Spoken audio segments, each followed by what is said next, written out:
ಕರ್ನಾಟಕ ರಾಜ್ಯದಲ್ಲಿ ಅಧಿಕಾರಕ್ಕೆ ಬಂದ ದಿನದಿಂದಲೂ ಸಂಪೂರ್ಣವಾಗಿ ಅಭಿವೃದ್ಧಿ ಕುಂಠಿತವಾಗಿದೆ. ರಸ್ತೆ ಸಂಪೂರ್ಣವಾಗಿ ಹಳ್ಳ ಹಿಡಿದಿದೆ, ಹಾಳಾಗಿದೆ. ಎಲ್ಲೆಲ್ಲೂ ರಸ್ತೆಗಳಲ್ಲಿ ಗುಂಡಿಯಲ್ಲಿ ರಸ್ತೆ ಇರುವಂಥದ್ದಿದೆ.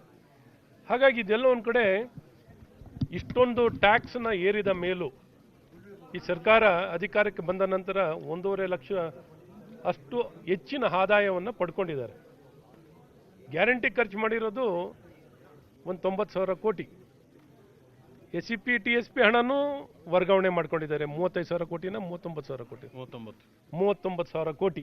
ನಿರ್ಭೀತ, ನಿಷ್ಪಕ್ಷಪಾತ, ವಿಶ್ವಾಸಾರ್ಹ ಸುದ್ದಿಗಳಿಗೆ ಮತ್ತೊಂದು ಹೆಸರಾಗಿರೋ ನ್ಯೂಸ್ 18 ಕನ್ನಡ ಈಗ ಆಪ್ನಲ್ಲೂ ಲಭ್ಯ ಇದೆ. ದಯವಿಟ್ಟು ಇಲ್ಲಿರೋ QR ಕೋಡ್ ಅನ್ನು ಸ್ಕ್ಯಾನ್ ಮಾಡಿಕೊಂಡು ಆಪ್ ಡೌನ್ಲೋಡ್ ಮಾಡೋದಕ್ಕೆ ಮರಿಬೇಡಿ. ನಿಮ್ಮ ಬೆಂಬಲ ಹೀಗೆ ಸದಾ ನಮ್ಮೊಂದಿಗಿರಲಿ. ಧನ್ಯವಾದ.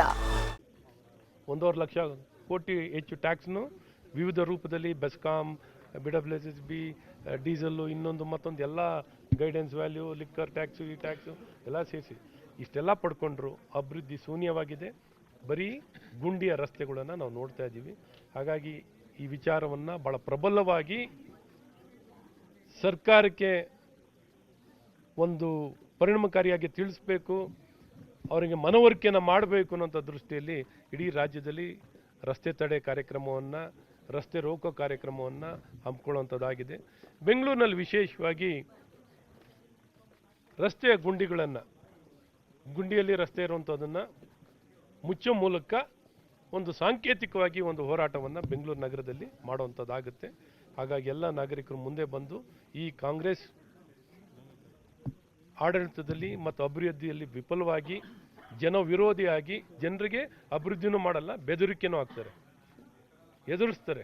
ಬೆದರಿಕೆ ಹಾಕಿ ನೀವು ಪ್ರತಿಭಟನೆಯನ್ನು ಮಾಡೋಂಗಿಲ್ಲ, ನೀವೇನು ಅಭಿಪ್ರಾಯನೂ ಹೇಳೋಂಗಿಲ್ಲ, ತಮ್ಮ ಕುಂದುಕೊರತೆಯನ್ನು ಹೇಳೋಂಗಿಲ್ಲ ಅನ್ನುವಂಥ ರೀತಿಯಲ್ಲಿ ಹೆದರಿಕೆಯನ್ನು ಹುಟ್ಟಿಸುವಂಥ ರೀತಿಯಲ್ಲಿ ಮಾತಾಡ್ತಿರೋಂಥ ಈ ಕಾಂಗ್ರೆಸ್ ಸರ್ಕಾರ ಮತ್ತು ಉಪಮುಖ್ಯಮಂತ್ರಿಗಳಿಗೆ, ಮುಖ್ಯಮಂತ್ರಿಗಳಿಗೆ ಸಂಪೂರ್ಣವಾಗಿ ನಾವು ಖಂಡಿಸಿ ಅವರಿಗೆ ಮನವರಿಕೆಯನ್ನು ಮಾಡಿಕೊಂಡು ತಕ್ಷಣ ಈ ಗುಂಡಿಗಳನ್ನು, ರಸ್ತೆಗಳನ್ನು ಅಭಿವೃದ್ಧಿ ಮಾಡಿ ರಾಜ್ಯದಲ್ಲಿ ಅಭಿವೃದ್ಧಿಯನ್ನು ಮಾಡಿ ಅಂತ ಒತ್ತಾಯವನ್ನು ಮಾಡಿ ನಾಳೆ ಪ್ರತಿಭಟನೆಯನ್ನು ಮಾಡುವಂಥದ್ದಾಗ್ತದೆ.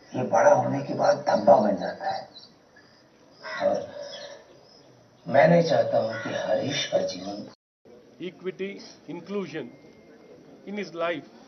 It is not just by Narendra Modiji ಅವರಿಗೆ, ನರೇಂದ್ರ ಮೋದಿಜಿ ಅವರಿಗೆ.